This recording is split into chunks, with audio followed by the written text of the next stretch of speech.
either helped our government violate laws during the investigation of the World Trade Center collapse, or those who were not actively helping with the illegal activities were ignoring them.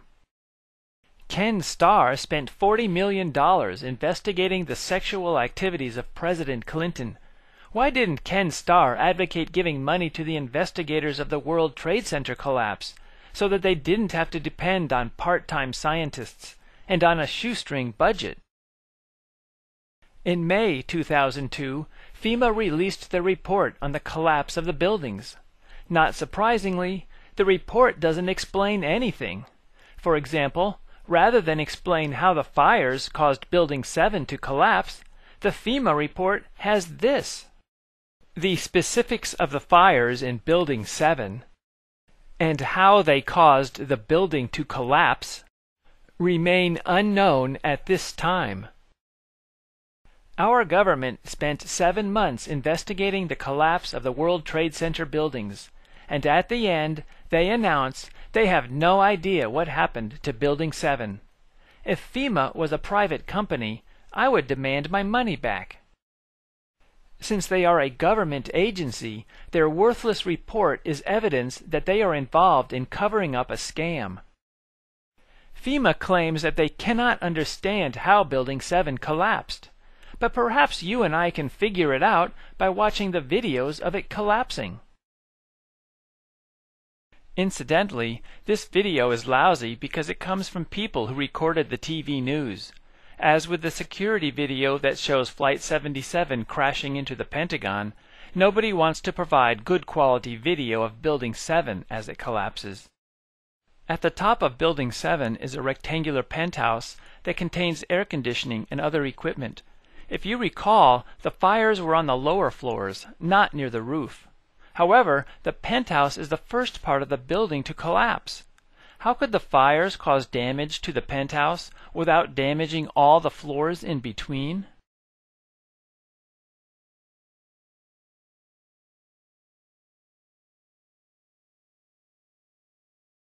Here's a different view of the collapse. And another view. When fires cause steel buildings to crumble, do they normally produce this much dust? Well, since fire has never caused a steel building to crumble before, I guess we'll never know if this dust is typical. The person who took this next video decided to point his camera at Building 7 at just the right moment. If you've never seen a demolition of an old building, there's a DVD called What a Blast that shows how buildings are demolished. Notice that the dust comes from the base of the building, just as with Building 7. Also, the building falls down very quickly because the pieces are free-falling. They often cause the middle of the building to fall first, in order to pull the outer walls inward. PBS has a documentary called America Rebuilds, in which Larry Silverstein, the landlord of Building 7, explains what happened. I remember getting a call from the fire department commander telling me that they were not sure they were going to be able to contain the fire. And I said, we've had such terrible loss of life. Maybe the smartest thing to do is pull it. And they made that decision to pull, and then we watched the building collapse. Which is more believable? FEMA claiming they have no idea what happened to Building 7? Or Silverstein claiming that the fire department demolished the building rather than bother putting out the fires, and without giving the tenants the opportunity to remove their documents and equipment? Now that you've seen how the building collapsed, do you think these tiny fires were responsible? If so, how did the fire destroy the entire steel structure? Building 7 collapsed in the same manner that demolition companies destroy old buildings. They use explosives to shatter the joints holding the steel beams together. The explosives are detonated in a sequence that causes the building to fall vertically downward into a tiny pile of rubble. Also, when the building is tall, the explosives are often timed to destroy the interior of the building before the exterior walls are broken. thereby causing the interior section to fall first. As the interior pieces fall, they pull the exterior walls towards the interior. This creates a small pile of rubble with the exterior walls laying on top of the rubble. Photos of the rubble from Building 7 show exactly that, namely the exterior walls on top of the interior pieces. Normally, if a 47-story steel building crumbled into a pile of rubble because of a couple of tiny fires, people around the world would be shocked and want to know what happened. Architects would be interested in understanding what happened so that they could design buildings better. People who live or work in tall buildings would wonder, can fire do this to my building? However, are any architects asking why Building 7 fell down? Are any people in tall buildings wondering if their building might also fall down? Why does nobody care that a steel building disintegrated for no apparent reason? Part of the problem is that most people simply don't know much about Building 7 due to the incredible secrecy surrounding this building. We were frequently told of the evilness of Osama and Saddam, but how often did you see the collapse of Building 7? How many articles did you find in newspapers or magazines about Building 7? The only explanation for this secrecy that I can think of is that nobody can explain how Osama caused Building 7 to collapse.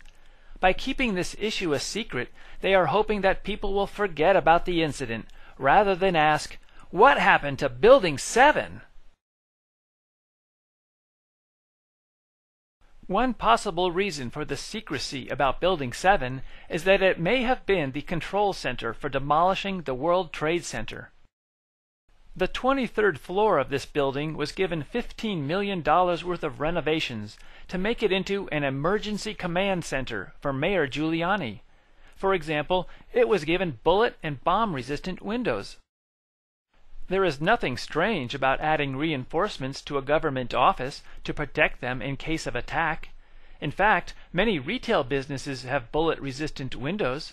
However, this particular office had its own air and water supply, and it was designed to withstand winds of 160 miles per hour. To make the situation more suspicious, the reinforcements were only for this one floor, so that meant most of the building was just an ordinary office building.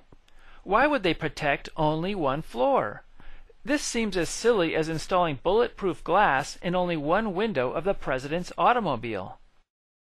Furthermore, why would they need their own air supply? And how about the protection from a 160-mile-per-hour wind? Well, consider that when the towers fell down, clouds of dust and grit were thrown outward at a very high speed.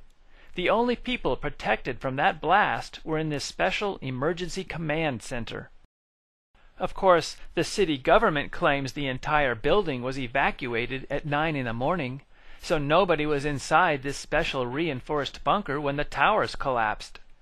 This meant that the city spent $15 million to make this special reinforced bunker, and then everybody abandoned it just when it would have been useful. But did everybody really abandon Building 7? It would have been a great place for people to supervise the attack because the 23rd floor provided a wonderful view of the area, and the occupants were protected from the dust and debris. To make the situation even more suspicious, as I explain in more detail in the book, the flight paths of the two airplanes that hit the towers appear to have been on a course towards Building 7, as if this building was broadcasting a homing signal.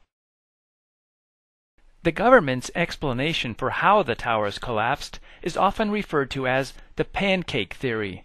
The report created by FEMA has only two diagrams to explain this theory. The first diagram shows a fire, and the next diagram shows a floor falling down onto the floor below it.